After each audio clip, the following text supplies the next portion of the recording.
नमस्कार, गुलिस्तान न्यूज में आपका स्वागत है। मैं हूं कुणाल गोस्वामी और आप देख रहे हैं चुनावी बिसात। हरियाणा की राजनीति इन दिनों गरमाई हुई है।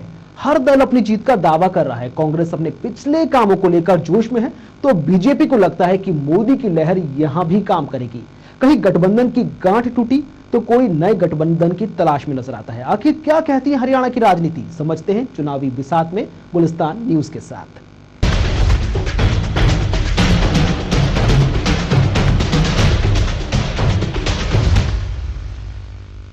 कभी इनेलो और हजका के साथ रहे फरीदाबाद के पूर्व मेयर डॉक्टर अतर सिंह अब बीजेपी के साथ खड़े होते नजर आते हैं। आइए जानते हैं हरियाणा की राजनीति और फरीदाबाद को लेकर उनका क्या कहना है। इस मसले पर चर्चा की हमारे सहयोगी रविंद्र सिंह ने उनके साथ।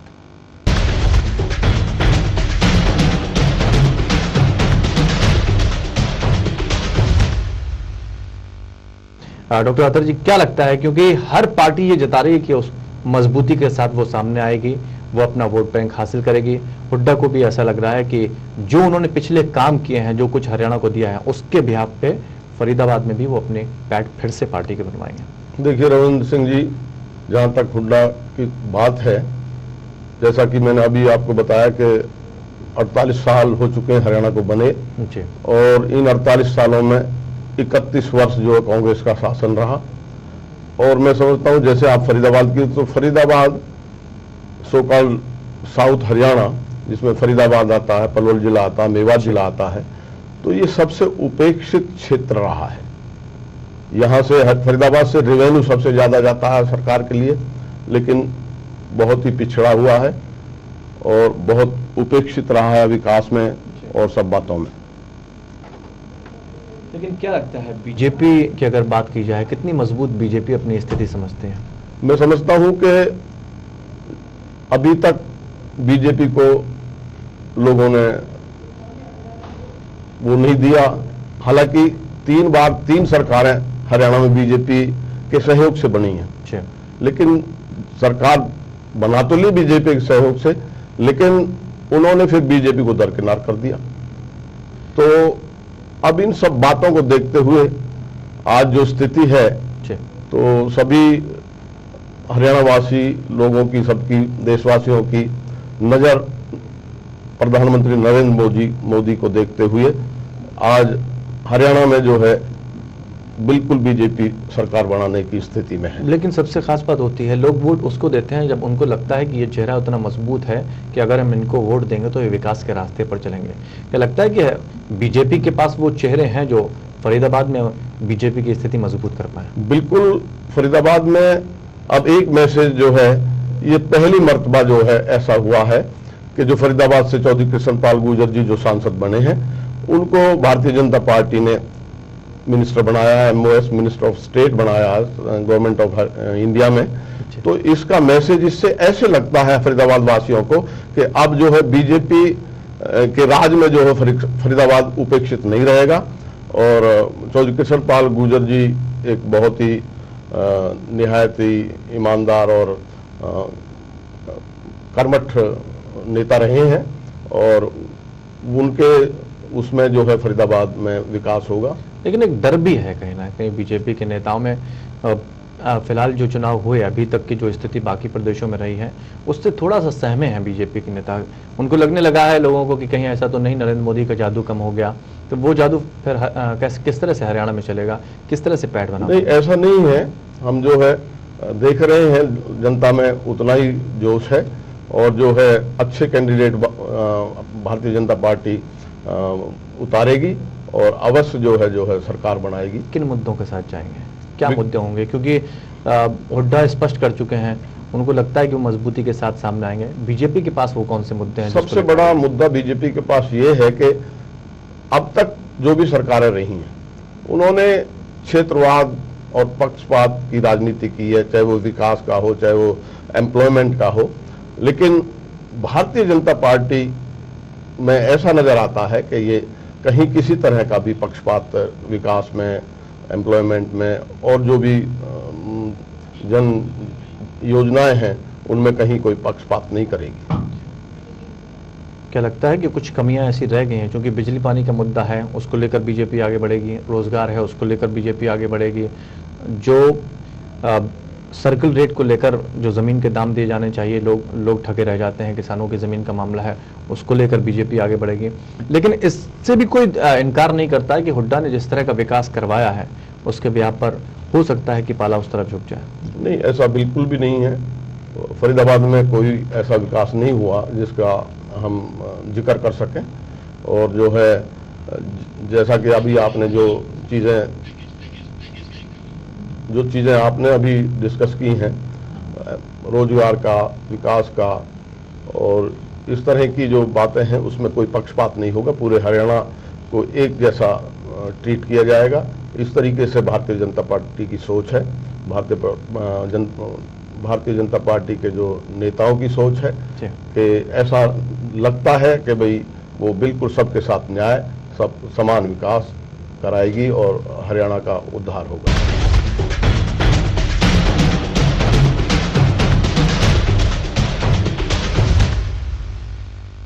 फरीदाबाद जिन चीजों से अछूता रहा है, आपकी नजर में वो बहुत महत्वपूर्ण मुद्दे हैं और उनको कांग्रेस ने नहीं छुआ है, जिस वजह से कांग्रेस मुंह की खाएगी बीजेपी से। देखिए रविंद्र सिंह जी, मैं फरीदाबाद का मेयर भी रह चुका हूं और जो कॉरपोरेशन का एरिया है उसमें फरीदाबाद जिले की 5 विधानसभा सीटें आती हैं।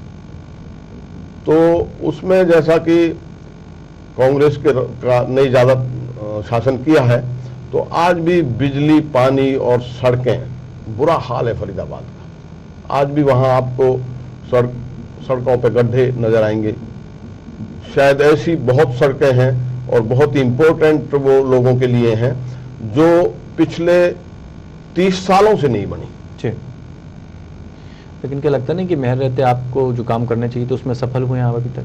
नहीं, देखिए मेयर में हमने कोशिश की, हमने अपने टेन्योर 2.5 साल का हमारा टेन्योर रहा, हमने जितना हमसे हो सका पानी, बिजली और पानी निकासी की सारी समस्याओं को दूर करने की कोशिश की। लेकिन फिर भी जब तक सरकार का सहयोग नहीं होता है तब तक जो है, क्योंकि कॉरपोरेशन की उतनी ज़्यादा आमदनी नहीं, बिना सरकार के सहयोग के कुछ कर नहीं सकती कॉरपोरेशन के लिए। क्या लगता है, क्योंकि आप 3 पार्टियों में भी रहे हैं, आप हरियाणा जनहित कांग्रेस में भी रहे हैं, आप इंडियन नेशनल लोकदल में भी रहे हैं, उसके बाद बीजेपी का दामन आपने थाम लिया, ये एकदम से बदलाव कैसे? क्या विचारधाराओं से संतुष्ट नहीं थे या आपको लगा कि नहीं यहाँ पर हमारा काम नहीं बन रहा? हाँ, एक्चुअली नहीं, ऐसा कुछ नहीं है। एक्चुअली मैंने हरियाणा जनहित कांग्रेस को बने लगभग 7 वर्ष हो चुके हैं।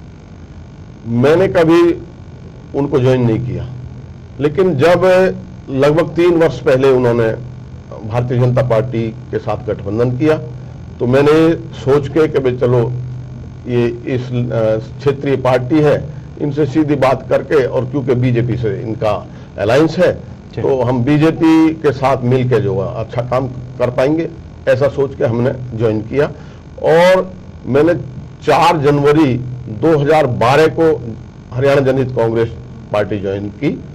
उसके बाद भारतीय जनता पार्टी के जो भी सरकार के खिलाफ प्रोटेस्ट, कोई भी धरना प्रदर्शन, उनमें सभी में मैंने हिस्सा लिया। यानी कि मैं यूं समझो कि मैं 2012 से ही बीजेपी की भावनाओं से, उनसे जुड़ गया था। और पिछले जो पार्लियामेंट के चुनाव जो हुए हैं उनमें भी मैंने बीजेपी के जो कैंडिडेट रहे हैं, चौधरी कृष्णपाल गुर्जर जी जो आज मिनिस्टर हैं, स्टेट मिनिस्टर हैं, उनके साथ पूरा उनका साथ दिया। तो क्या लगता है आने वाले वक्त में अगर बीजेपी की विचारधारा से आप सहमत नहीं हुए तो फिर अगला कदम?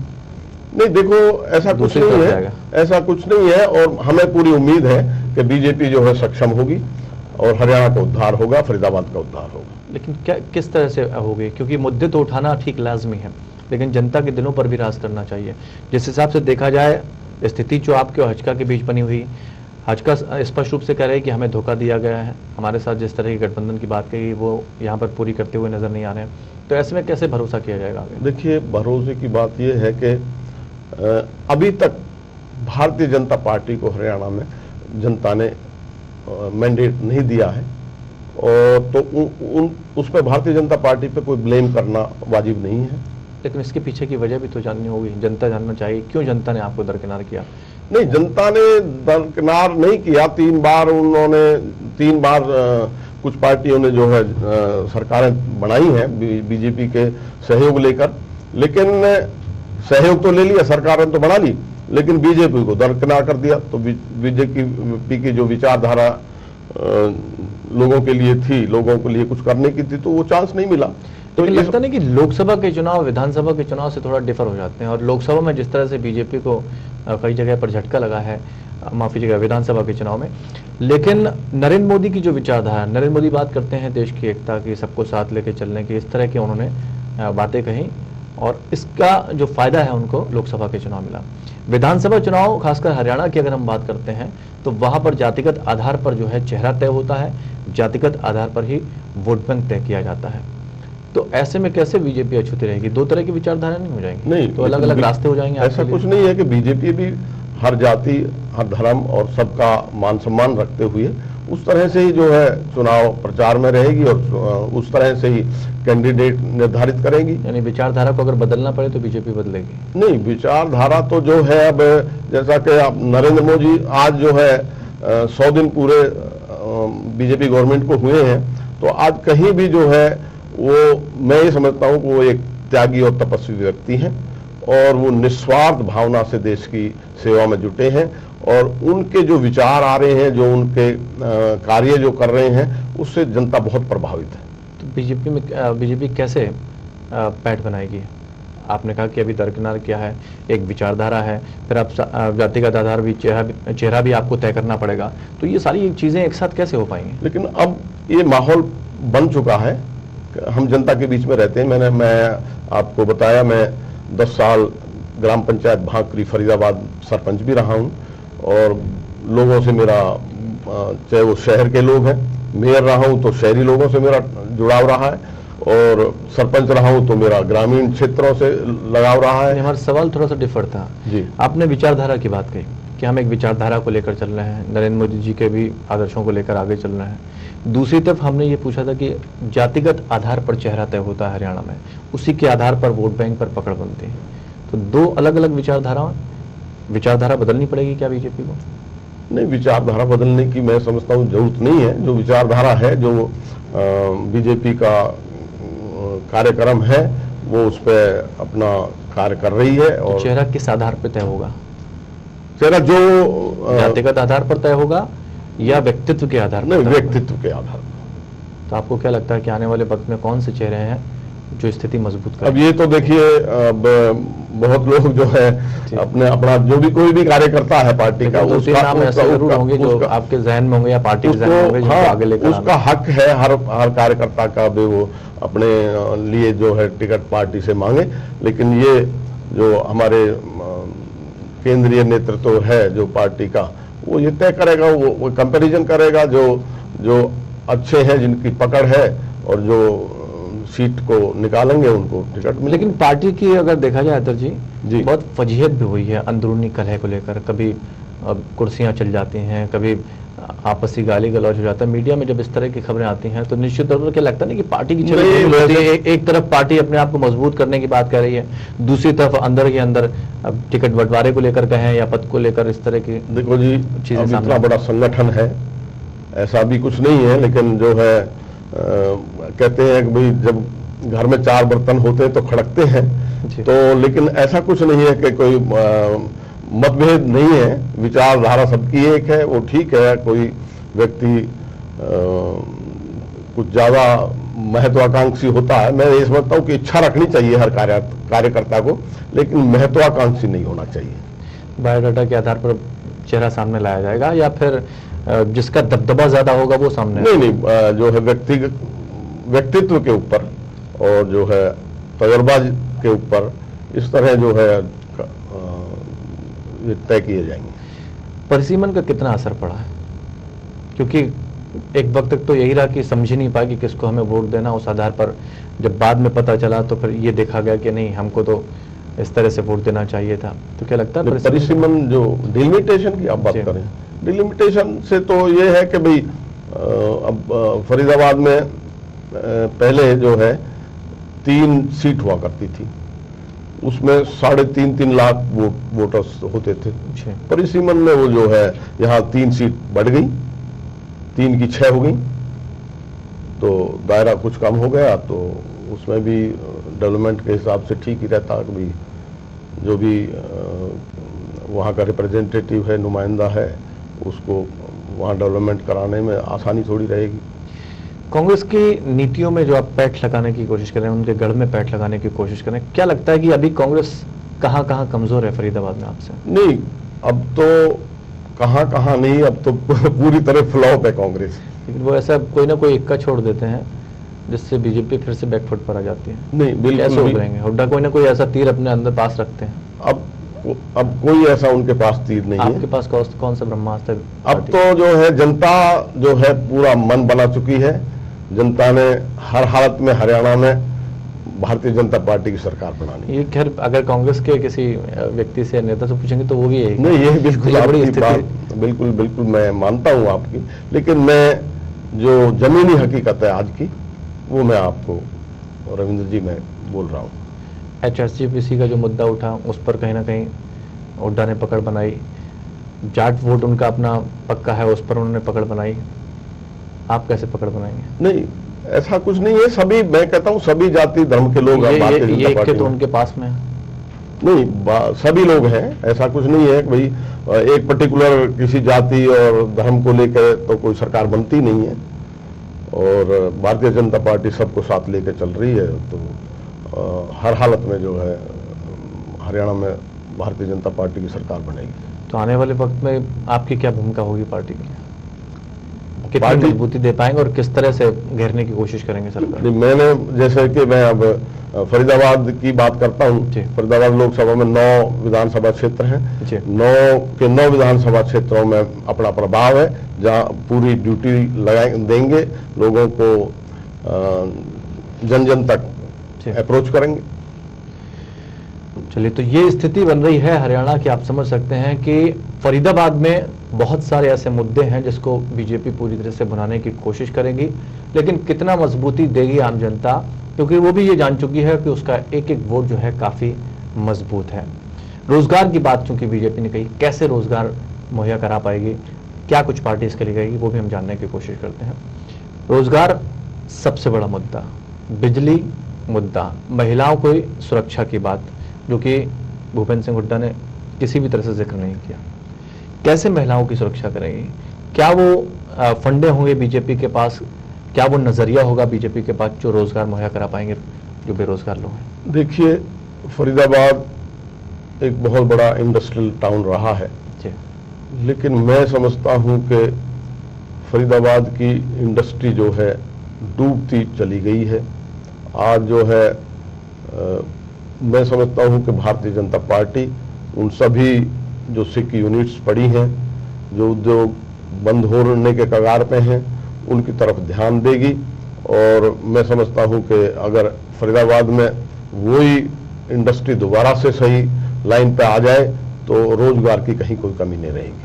और भारतीय जनता पार्टी बिजली का उत्पादन करके और जो है इंडस्ट्रीज को दोबारा सुचारू रूप से चलाने के जो है लोगों को रोजगार देने में सक्षम रहेगी। बिल्कुल निश्चित तौर पर ये चीजें हैं। और मेट्रो की स्थिति जो बयां की है हुड्डा, तमाम ऐसे मुद्दे लेकर सामने आ रहे हैं। उन्होंने कहा कि मेट्रो की स्थिति हमने सही करी, मेट्रो पहली बार लेकर आए हम, और विकास के रास्ते, विकास के नए जो आयाम तय किए, उन रास्तों पर चल के उनको वोट हासिल हो सके, उन्होंने अपनी पार्टी को मजबूत किया। उसके बाद जब वो विधानसभा चुनाव की बात हुई तो सबसे ज्यादा उन्होंने खिलाड़ियों पर जोर दिया कि कहीं ना कहीं खिलाड़ियों को अगर हम प्रमोट करते हैं तो आने वाले वक्त में हरियाणा के जो खिलाड़ी हैं वो आगे चलकर नाम करेंगे। वो भी कहीं ना कहीं मुद्दा उठता है। तो खेल जगत को लेकर बीजेपी की अपनी रणनीति क्या, उसको भी हम समझने की कोशिश करते हैं। क्योंकि मेट्रो की बात हम करते हैं, खिलाड़ियों की बात हम करते हैं, रोजगार की भी हमने बात कर ली।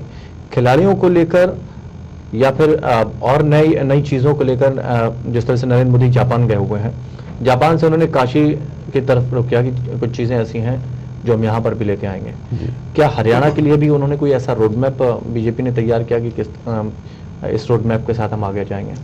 जैसा कि आपने मेट्रो का सवाल कर, डीएमसी अपने आप में एक स्वतंत्र जो है दिल्ली मेट्रो कॉरपोरेशन है अटल जी की और वो जो है, हाँ, वो भी जो है भारतीय जनता पार्टी का जब शासन था, अटल जी जब प्रधानमंत्री थे, तो इसकी अप्रूवल भी जो है भारतीय जनता पार्टी की सरकार ने की और वो आज फरीदाबाद तक पहुंच रही है, पहुंचने वाली है और आगे पलवल तक भी पहुंचेगी।